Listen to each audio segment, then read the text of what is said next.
enough of that? Sounds good to me.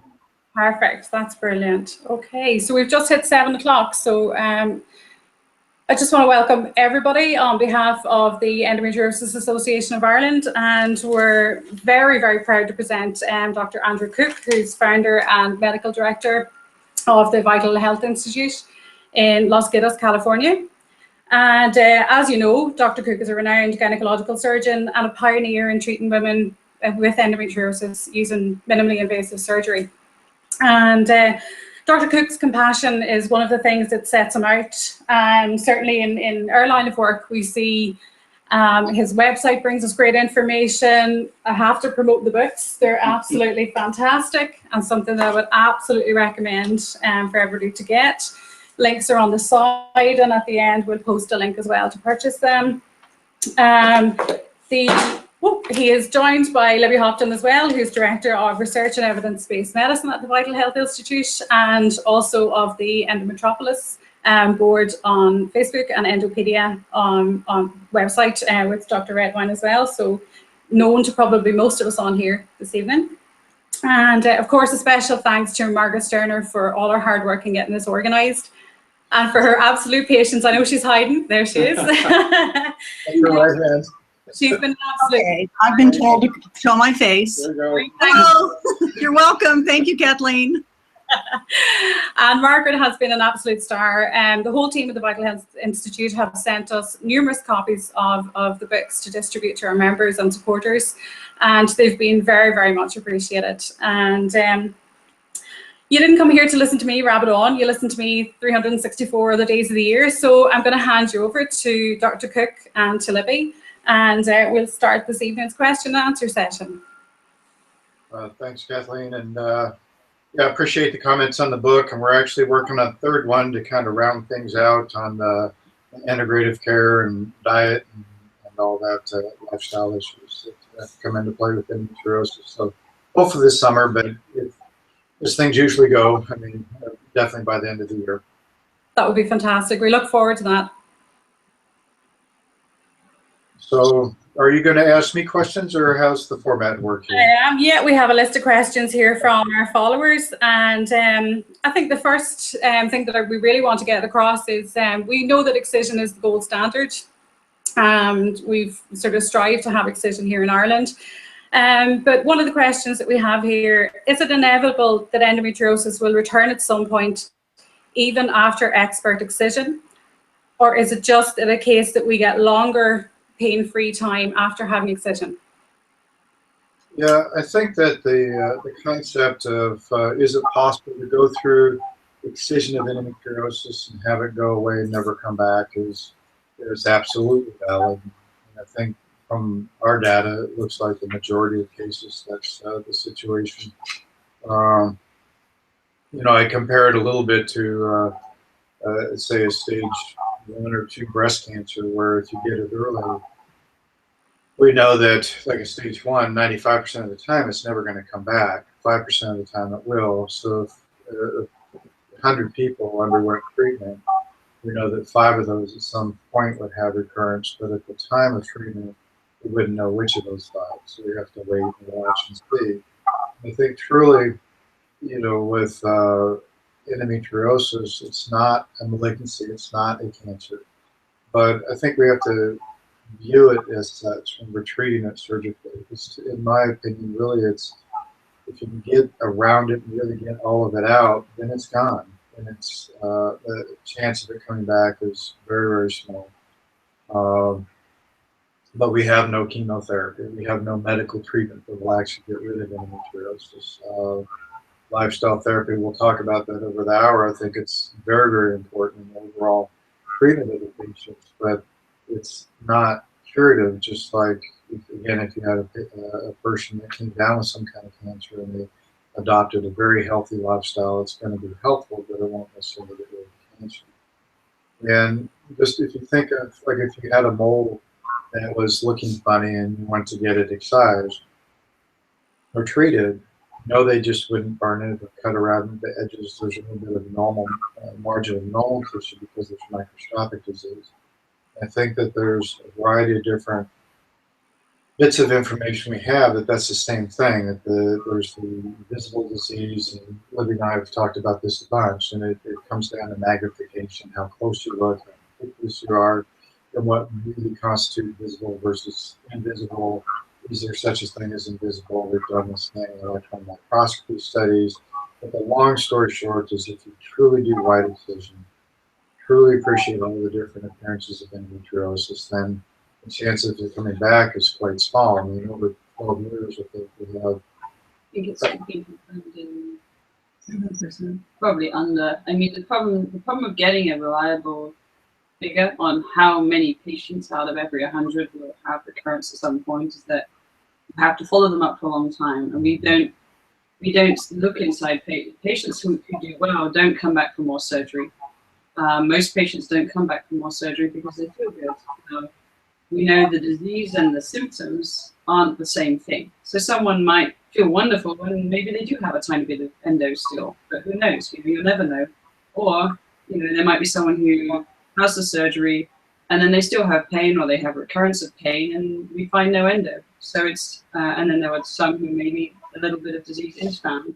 The fact is that in the vast majority, even in those who do have to have a surgery for whatever reason in the future, most won't have any endo, and in those who do, they might at most find a small area. And I think as the follow-up and all this, I mean, the kind of common statistics is quoted is about 15%. With our follow-up, it's a bit lower, but we don't have follow-up on everybody. But again, the idea that is it a life sentence? Can you never get rid of this? No, absolutely. The majority of the average expectations, it's gone and it's not coming back. Yeah. Okay, that actually gives us great hope as well that there is treatment, there is life after the pain and suffering, and I think it's a matter of finding somebody appropriate to carry out your treatment as well. And when you speak of excision there, I know one of the concerns our members have, is it possible to avoid damaging nerves and sensitive tissues like the ureters during excision surgery? Mm-hmm. Yeah, absolutely. I think if it's done properly, then the idea of postoperative scar tissue formation, damage to things like the ureters or the bowel, nerve damage, again, nothing's ever zero, but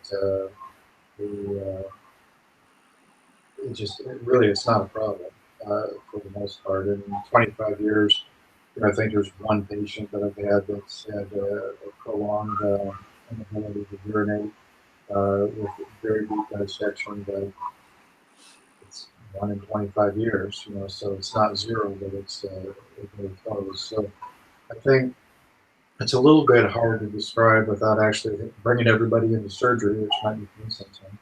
But it's just being very meticulous in separating the normal tissue from the abnormal tissue and using whatever technique is chosen to be used, kind of thermal voltage, electricity, or laser, or it's understanding how it all works. And if you basically don't have conduction and heat, then you're not getting collateral damage, and that's where it's very precise. And in the cases that we go back and look, not very common, but I had one last week and there's zero scar tissue, just zero scar tissue, not deliverable, but zero. And that was after a pretty wide incision case. So that's more the typical of what we expect when the surgery's done. It's traumatic, on the scale, to be gentle and be meticulous and good tissue handling. And there's kind of this list of what you go in a china shop, and be very delicate with the tissue, and it really makes a difference. Okay, thank you. And I think one of the sort of things that have come from that, many women have had multiple surgeries. And you mentioned development of scar tissue there, and that's something that a lot of us would have had to have dealt with. Is there any hope for women who've had multiple surgeries and then end up maybe having excision? Will they have a good chance of having a pain-free life, or is that something that, obviously decreases the chances of a good recovery?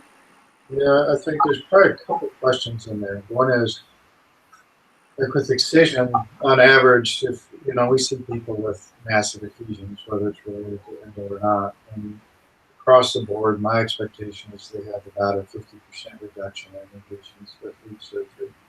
And with the extensive adhesion cases, sometimes it takes a couple of passes out. But still, in my view, if the surgery's done well, each time you're going to have less scar tissue, not more. And so it's kind of the opposite of the dogma that's out there. The flip side, the other part of the question, I think, is it possible to be free? And the answer is yes. But the answer also comes into those, to me, it's not this isolated disease. It can be. But often there's a variety of different comorbidities, meaning, the fibromyalgia, the IC, the neuropathic pain, the inflammatory chronic inflammation that's going on, insulin resistance. There's kind of this list of things that can come into play. And so in some paper, endometriosis implants and the results after excisional surgery can be 100% relief. And in that case, endometriosis is causing 100% of the pain.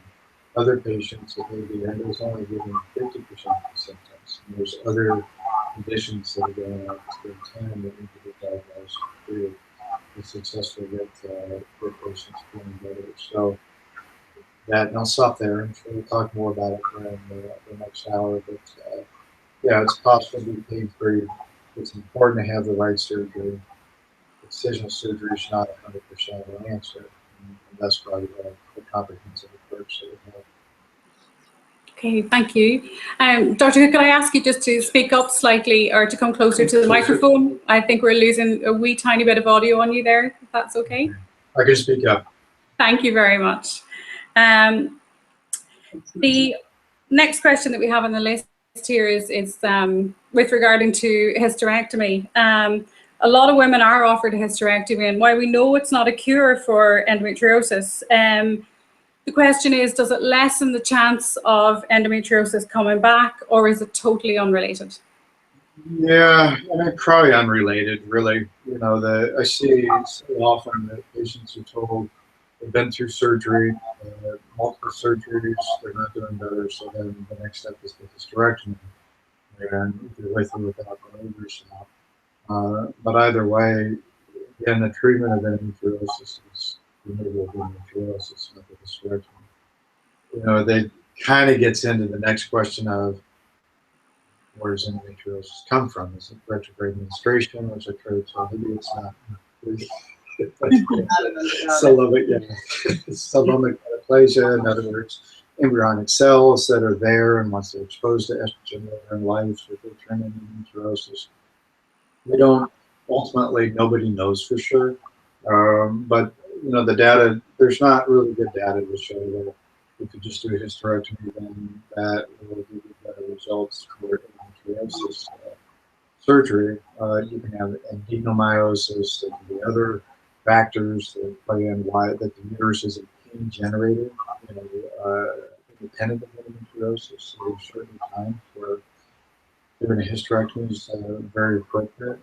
Some of the real invasive cases of endometriosis, where it's invading around all the blood vessels and ligaments and everything, then without a hysterectomy, you truly can't do complete wide excision because you're having to dissect off the endo off the blood vessels and clean them off, and that's quite meticulous. So while it's not been definitively shown one way or another, there may be cases where you get that true wide excision and block removal that is going to be helpful. What percentage of your patients would fall into that category? Yeah, I mean, so with my practice, on average, I'm the fourth or fifth surgery. My first surgery is the fourth or fifth surgery for a patient. And the last time I checked, I think it was 15% of the cases we need hysterectomy. So certainly it's not the answer to get the results. And also should be said that often, the indication of hysterectomy isn't endometriosis. The indication of hysterectomy is another issue. Perhaps an issue that is related to endometriosis, such as adenomyosis. But maybe it's also a matter that as patients go on and they've maybe had excision and they know they still have pain, they're more likely to also an age factor comes in. But they're more likely perhaps to start talking about hysterectomy, because even though the disease, endometriosis, still needs to be excised, they may be wondering, you know, is the uterus also a factor? And I guess. Well, and I think, and you get somebody who's feeling curious, they've got the kids they want, they just don't want kids anymore, then it's kind of like, doc, while you're there, could you know, get rid of the computer, not the ovaries, but the hormonal support, the crampy part. But, you know, I guess, you know, I got to say too, back in the 90s, you know, I was seeing a couple hundred women that had been through hysterectomy, ovaries out, and they were told that there could not be endometriosis, and that they were nuts. And to a T, we would do the surgery, find endometriosis, confirming pathology, and back then, it just didn't go with the literature, and said it wasn't possible that we were seeing. And then in the later 90s, Sadar Bulam did his research on endometriosis implants and showed that they could have aromatase enzyme activity, which meant that the endometriosis was producing its own estrogen, even if you castrated a woman and took her ovaries out. So what you're seeing then your things, you know, why there was still endometriosis. And I personally had a case 25 years after hysterectomy, ovaries out, never took a drop of estrogen, and still had active endometriosis growing. So it's less frequent, but it definitely is possible. Okay. Thank you. Thank you. Very comprehensive answer. I think one of the main concerns for women with endometriosis who have children, and especially female children as well, is what is the risk of their children developing endometriosis, and what would you recommend that they do if they start showing signs at a very young age? Yeah, and yeah, so it's multifactorial. There's a variety of different factors that come into result in endometriosis, one of them being genetic. I would say not even waiting for a daughter to show signs or symptoms. To me, a very important point is diet and lifestyle.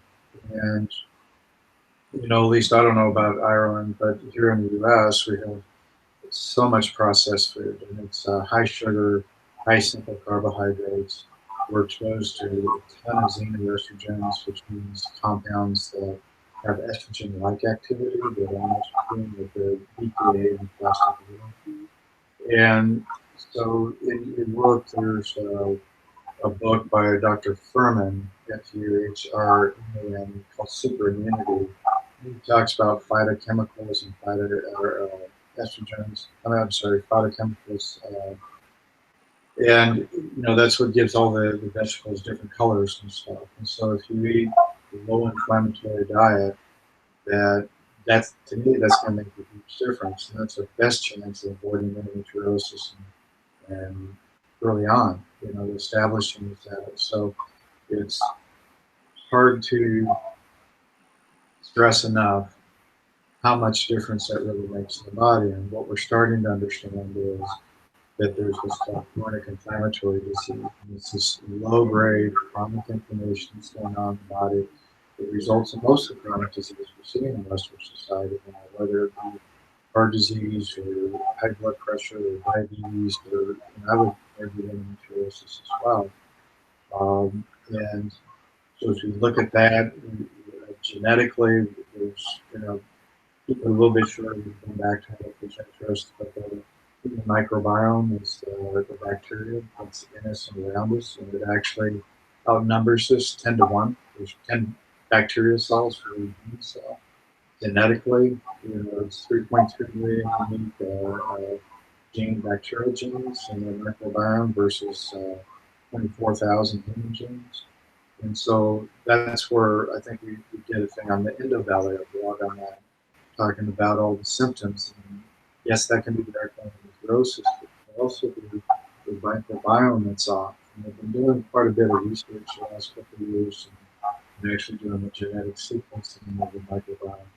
And so that can be at play. And we know that C-section babies have higher incidence of a variety of different diseases of the vaginal delivery. It's probably because they pass the microbiome of the vagina and they get skin microbiome. So that comes into effect. We look at how genetically, how does each individual metabolize estrogen? Because estrogen gets blamed for a lot of things, but it's really, rather than the estrogen itself, it's the metabolic byproduct. So we can look at estrogen dominance because there's too much estrogen. But another form, and probably much more common, is that estrogen it goes through a couple of intermediate steps before it leaves the body, and there's 3 different routes. Two of these correlate with disease related to dioxins and a real ARY compound. One of the studies with the monkeys that showed there's responsible for dioxin and endometriosis. And some of the ways that women preferentially metabolize estrogen are down these routes that create these toxic intermediates. So it's a little bit of a long answer to your question, but the short answer is yes, there's a bunch we can do for our children.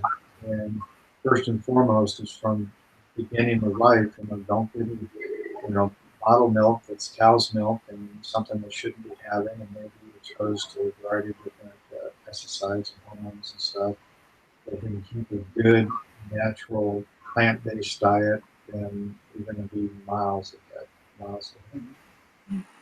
Excellent, and very, very good advice. And for even women with endometriosis, diet is one of the simplest changes that we can make, and obviously one of the most powerful as well. And just following on from that, what's your feelings on phytoestrogens in soy and other foods? Where do you fall on that argument? Yeah, I guess I would want to bring in Danielle, our holistic practitioner, but I mean, things like soy, there's different qualities of soy, and I believe in moderation. So, we have to live life and enjoy it. But I think moderation is the key, and there are ways to, whether it's the phytoestrogens or the xenoestrogens that are other compounds, there's a lot of ways to dramatically reduce the exposure of estrogen. And I think it's kind of a comprehensive approach to be smart. You don't have to be fanatical about it. I don't think that to be educated and in moderation. Okay, thanks. We're just seeing some messages here in guys at the moment that some people are having some difficulty hearing us. I think it may be due to internet speed, a combination of things here in Ireland. But just to assure people who are viewing this live as well, the YouTube recording should be a lot clearer. The live streaming sometimes can have a little bit of a delay in the buffering effect. So, all right, I will continue to try to speak up. I've never been accused of being language person. I'll try and speak. I don't have that loud voice that people hear through different rooms. So. That sounds good, and I'll speak slower so that everybody can understand me. Okay, so we're thinking then after the menopause, and one of our members has just asked, does endometriosis and adenomyosis go away naturally after the menopause? It can, but it doesn't always. Yeah, and that's a great question. I mean, not that it goes away, but it can be asymptomatic. So if there was a German study a couple of years ago with 42,000 women with endometriosis, and they looked at age stratification, and the oldest woman was in the 90 to 95 age group. So, and over 55. Sad, isn't it? Yeah, I think over 55 is 2.25%, and over 45, I believe, is 17.9%, if I'm remembering correctly. Yeah, so you still look at, over 45, you basically have 20% of the women with endometriosis are over 45.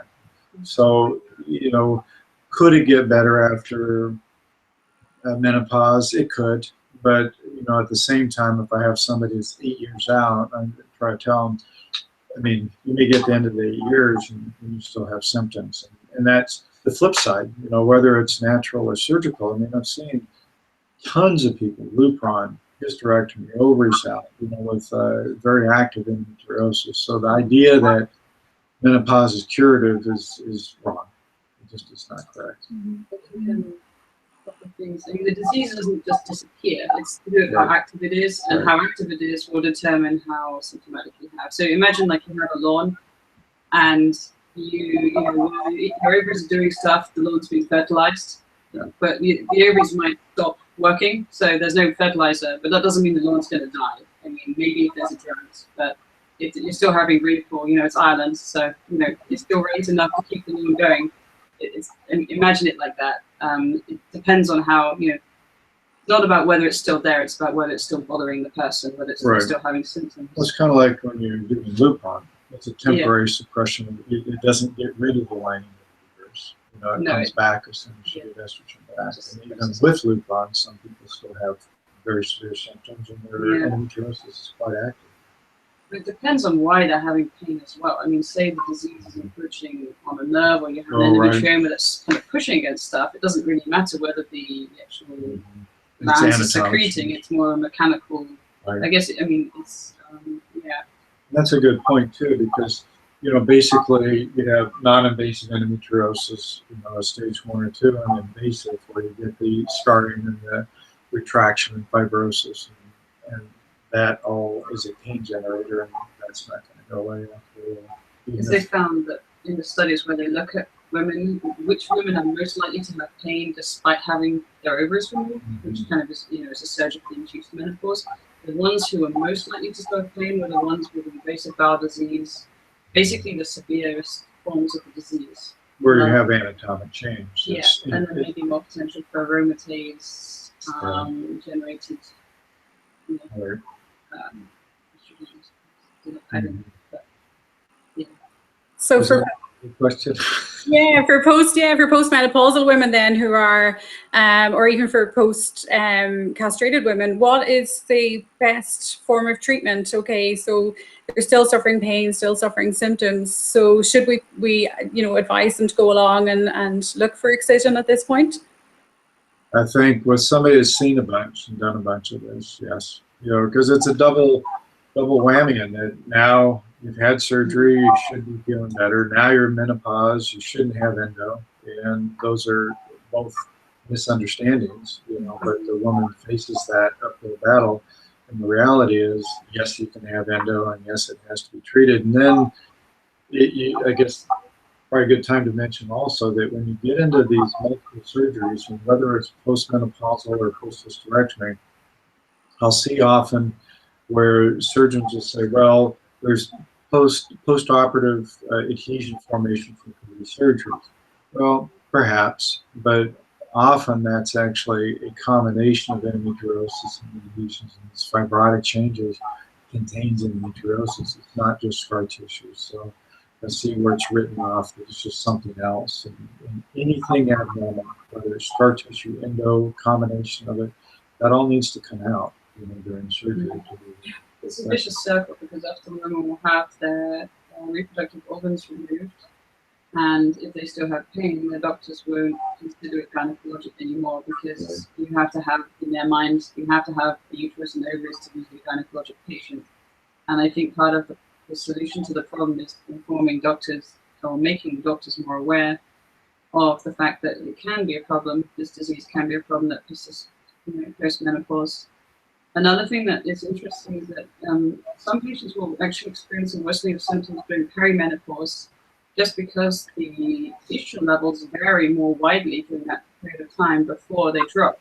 And actually, it's not too uncommon for women even to, some women even for being relatively good, and then their symptoms actually become a problem at that point in time. So that's another interesting group. I've come across a few women who mentioned that they've always had some pain, but it's been tolerable. But once they reach the perimenopause phase, it's just gone off the charts, and they need help.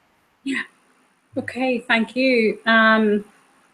Very comprehensive answer to that there, and I know I can see messages coming in at the bottom of my screen here. Very excited at the answer there as well, which is quite good.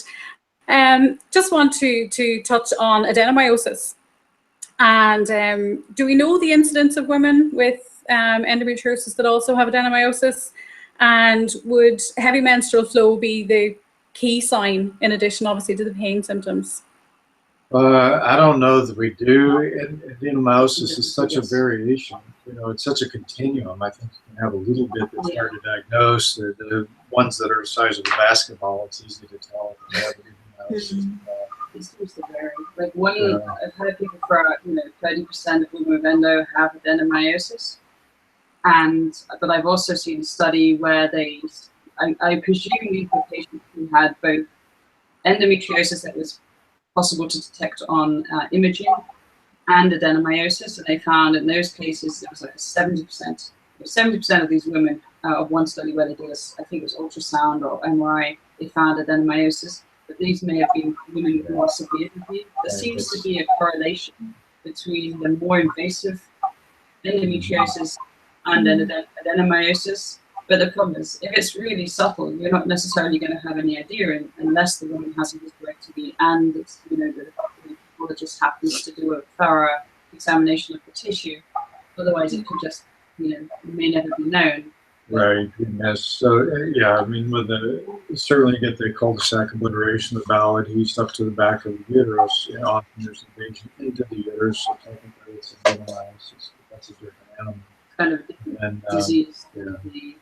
You have the subtle soft findings where the uterus is kind of boggy, it's soft, it's kind of like a sunburn where it will blanch when you push on it, and that can be a mild, like a marble sponge cake. Yeah, something like that.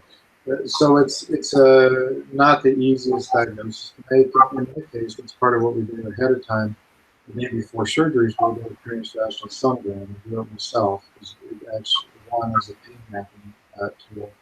So we can line up the cervix, we can line up the uterus, see if the uterus itself is painful. We're looking for the changes sonographically, to show that adenomyosis, where it's like endometrium out in the wall of the uterus.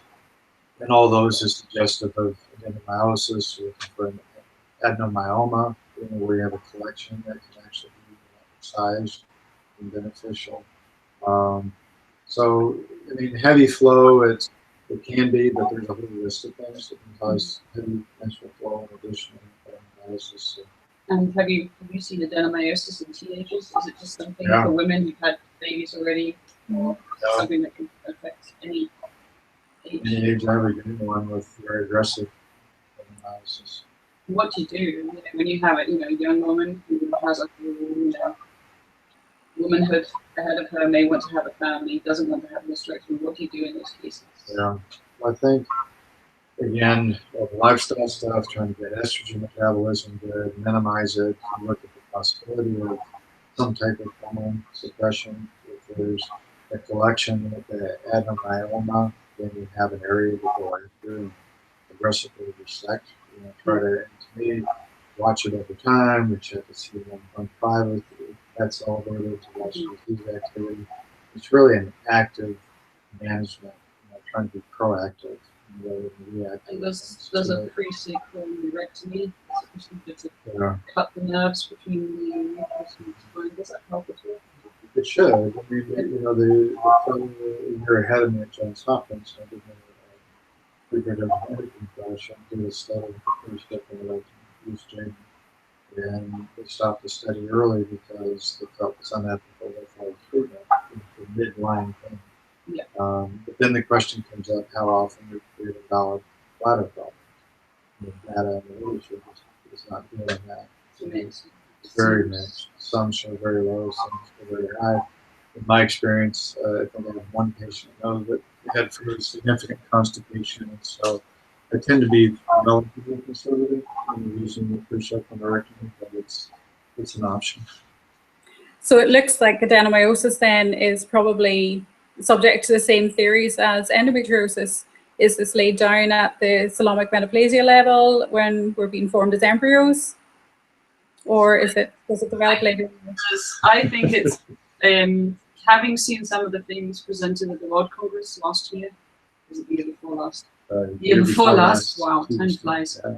To be honest, I think the verdict is still out. I think that there may well be more than one road to Rome, or more than one road to adenomyosis. I think that in some of these patients who have a very aggressive form, it really looks like something like that's going on.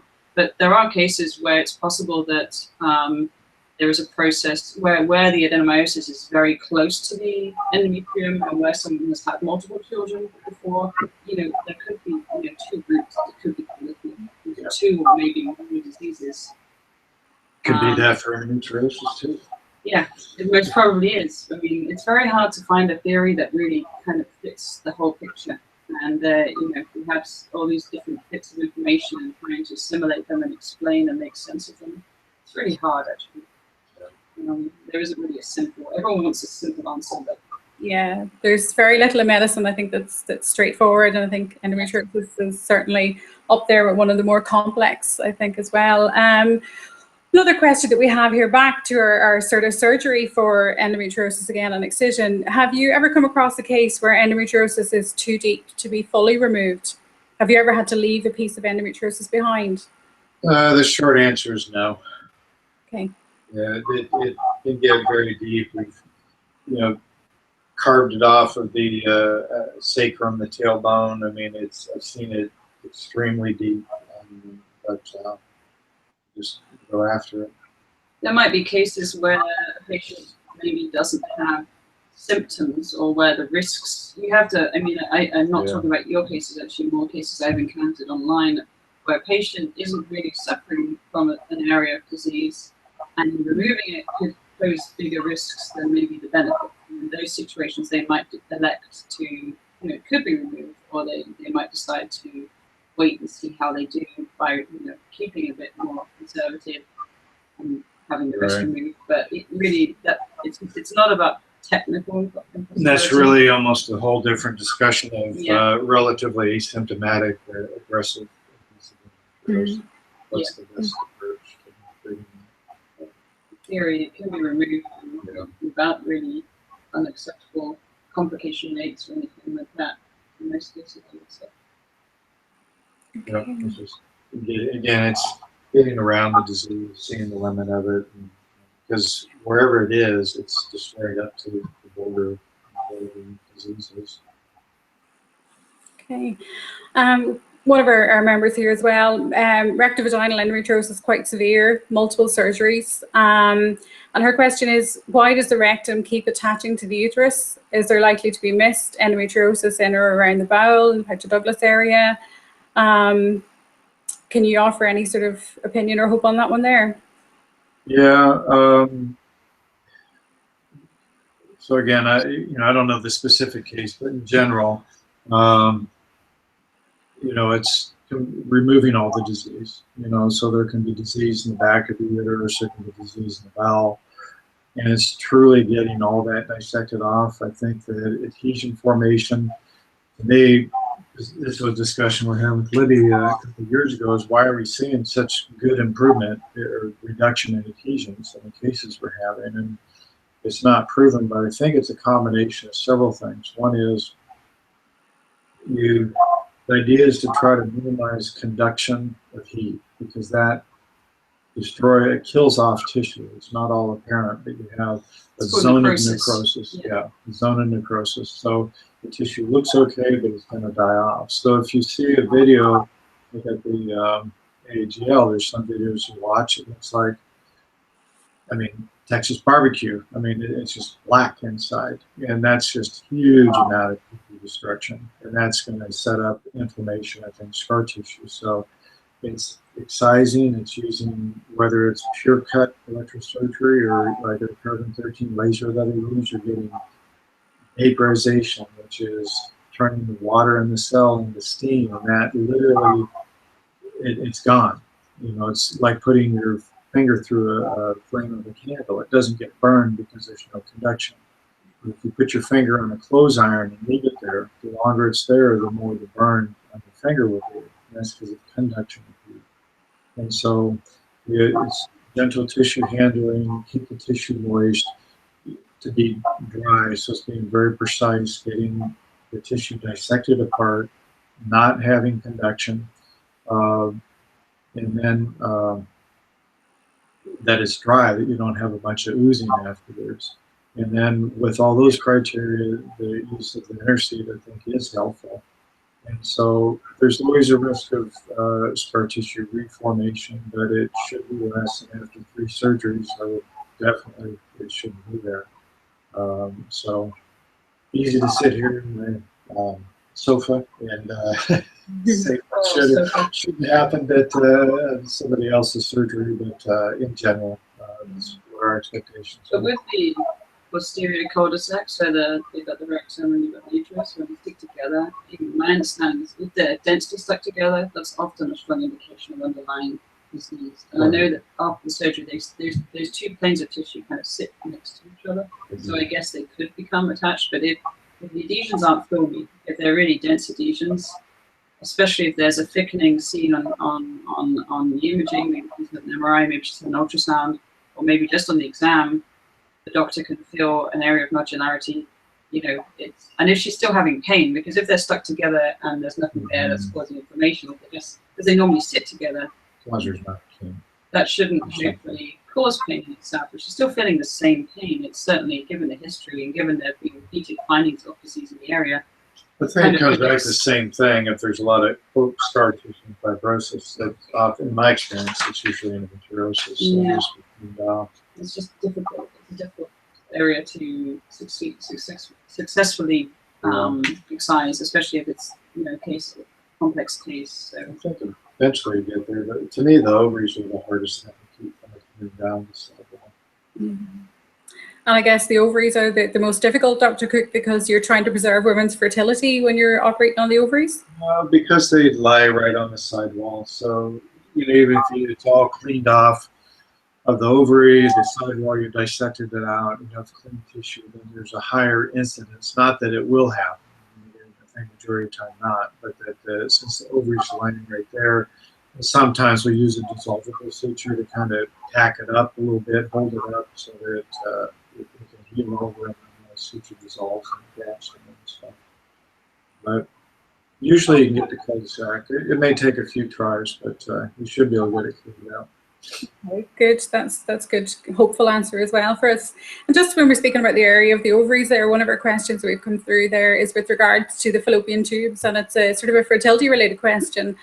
And do the fallopian tubes ever unblock themselves, or is this something that has to be actively surgically managed? Yeah, again, the short answer is no, but, or no and, because, there's a lot, it depends where the blockage is. So if it's a proximal blockage, in other words, we did the dye test and the dye went up in the tube, it's blocked. That's probably a problem with the test, in that there's a sphincter right at the junction of the tube and the uterus. During hysteroscopy, I've actually seen it open and I've seen it close. So that it's a muscle that can close right there.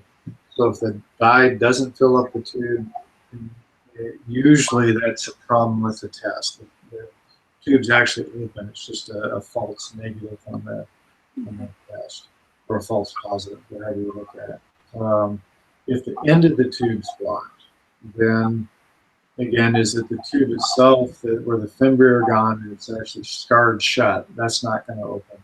You can have some scar tissue covering the tube that's normal underneath, and then if you get the scar tissue off, the tube will be open. But I think the question's probably more geared to what I would bet, that they didn't see any dye fill the tube, and then later it was open, and again, that the tube's always been open. The test was just wrong initially. Okay, thank you. Just one thing. I mean, endometriosis doesn't usually result in blockages in the tubes. Very uncommon. Yeah, so that's a good thing to say. Thank you. Endometriosis is not synonymous with having blocked tubes. Usually something else is going on. Mm-hmm.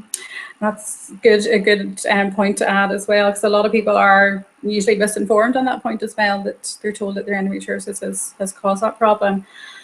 Have you come across performing a D&C on women with endometriosis? And while we know endometriosis is not a uterine problem, it seems to be carried out quite frequently in some places. Would there be any benefit to this, or is it something that can help maybe with fertility further down the line? It's not a routine part of my surgery. It's not, it shouldn't be indicated for endometriosis. It's something that maybe someone has a very thick endometrial lining and they have issues with heavy bleeding. Yeah, but there may be places where for every surgery, they look in the bladder, they look in the uterus, they do an endometrial biopsy, they do a proctoscopy. I don't see where that's going to be indicated. I think, and this is a very cynical perhaps a cynical way to look at it, and I don't think this would necessarily be an issue in Ireland, but in the US, with the way that surgery is reimbursed, maybe not that relevant, but insurance companies are paying less and less for gynecologic surgery, and so sometimes if extra procedures are performed, surgery is reimbursed more. More reimbursement can be sought, so there may be more motivation to indicate, or I don't know, but maybe that's not relevant. Really. But from a fertility standpoint, it's not unreasonable to look inside the uterus, make sure that there's nothing abnormal if somebody's going to try to get pregnant. It's more of a specific indication. And with the question, because I think there was a question about Asherman's as part of that. Oh. If someone has repeated DNCs, is there a higher risk of Asherman's syndrome? Not if it's done correctly. And I guess if your surgeon's a bodybuilder, maybe that's. But no, I mean, it's all, again, it gets back to technique. If you're digging too deep, putting too much pressure, then that's where the Asherman's. Just for people who don't know what Asherman's is, it's basically where, to say simply, it's where adhesions form inside the uterus, which can obviously hamper future efforts of trying to conceive. Perfect. And speaking of the endometrial lining and fertility, do the pseudomenopausal treatments, the GnRHA treatments, do they damage the endometrial lining long term? Can they affect fertility long term? That's a question we hear quite a lot. Are women doing damage by taking some of the medical treatments to manage their symptoms of endometriosis? Yeah, it's kind of loaded. There's a couple of things. One is, if a patient has endometriosis and the problem is fertility, then to take GnRH agonists is decreasing the chance of ever getting pregnant. And that's not because of any long-term damage, but it's because a fertility patient has some % chance of getting pregnant any given month. And when you're on GnRH agonists, it's 0. And you do not get any improvement long-term that makes up for that loss of chance of pregnancy. So from a fertility standpoint, it's been well proven many years ago that GnRH agonists are contraindicated. For pain, we can debate that. Does it have any long-term effect on the lining of the uterus? Not that I'm aware of. I came across one thing about long-term birth control use and some concerns in some women endometrium. It was just one thing I read, and I don't know how accepted it's been, but something to the effect that it could result in a sort of change long-term in the endometrium, rejuvenate as one. But I don't know. Well, we've had 50 years of birth control pills. Yes, and there's not been some massive issues. So if it is an issue, it's a small one, and then one unlikely one. I think there is something said about Lupron in some women having an impact on the ovaries, that they don't return to their previous level of functioning afterwards. But again, the problem is these drugs haven't been studied long term, and it's difficult to know, what happens once the study is over. When we look at fertility, we talk about ovarian reserve, and we know that endometriomas destroy the ovary and cause premature loss of ovarian reserve. And so you have to be careful when you're looking at why are they using Lupron. This group of patients are using it and predisposed to having a decreased ovarian reserve. It's true. And for patients with endometriomas, would you find that if they've had an endometrioma removed, are they more prone to have them recur in the future? The recurrence rates of endometriomas are probably higher across the board than just endo straight. A couple of reasons for that. One is, especially in the larger ones, I mean, it's not color coded as far as the endometriosis. Cyst wall lining versus over can get a bit confusing. And then, so one is you have to make sure you truly excise all the endometrioma cyst wall lining. And the second is there can be smaller ones that just aren't clinically apparent at the time. Small area of abnormal tissue inside the ovary, just that isn't, you can't cut an opening into silices and look for little bits. That wouldn't be so good for you. Yeah, no. Okay. So, but along those lines, I don't know if we're getting there. There is, you probably can't see it. This is called the Endometriosis Fertility Index. It was published in 2000, I believe. That's part of, we presented an algorithm at the World Congress year before last, Dr. Adams and myself. And basically, there's the traditional staging system, which does not predict fertility or future fertility. The EFI, as it's called for short, was done initially published by Dr. Adamson. And he went back and looked, I forget the exact number, but it's 700 or 800 patients over a decade or two. And they came up with a staging system that was predictive. It's been now published in multiple different continents and validated. And basically looks at historical factors and surgical factors. And so there's a possible of 10 points maximum. 0 is the lowest. And this is percent of people that get pregnant after endometriosis surgery without any other assistance, no IVF or anything. And the historical factors include age, how long they've been trying to get pregnant, greater than less than 3 years, and prior pregnancy. The physical factors include how are the fallopian tubes, embryo, ovary at the end of the surgery, and then they do factor in 2 points depending on how severe the traditional staging system is. And it is predictive. The best group in people that could not previously get pregnant with endometriosis that went through surgery over 3 years, almost 80% that get pregnant. And the algorithm that we presented in Jill was looking at how long do you try to get pregnant on your own before going to IVF or that kind of thing. And it all comes into ovarian reserve and age and how long you've been trying and how good is your AFI score and that type of thing. But there are tools out there to proactively make decisions rather than kind of reactively be trying to find a way to get pregnant when it's actually too late. Okay. And sort of 2 questions leading on from that, and they're going to be our final 2 questions this evening. The first one is a concern for a lot of women who go down fertility treatments. Do the IVF drugs and the IVF process itself, can it exacerbate endometriosis? Can it make things worse? Can it make it grow back? I think it's one of the questions that we hear quite a lot. Yeah, I think yeah, I think it's high estrogen, short duration. Certainly it can re-stimulate symptoms. And that's a risk. It's definitely not natural.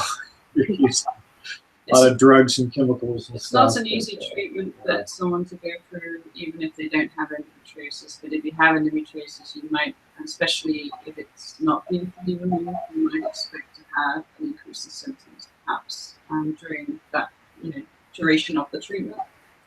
But from what I remember, it was a long while ago, but I remember coming across a study where they tried to look to see whether going through IVF actually aggravated, made the disease worse clinically, rather than just, not just symptomatically, but actually in terms of how, physically, was there more disease? Did the disease come back? And to my recollection, it didn't seem to.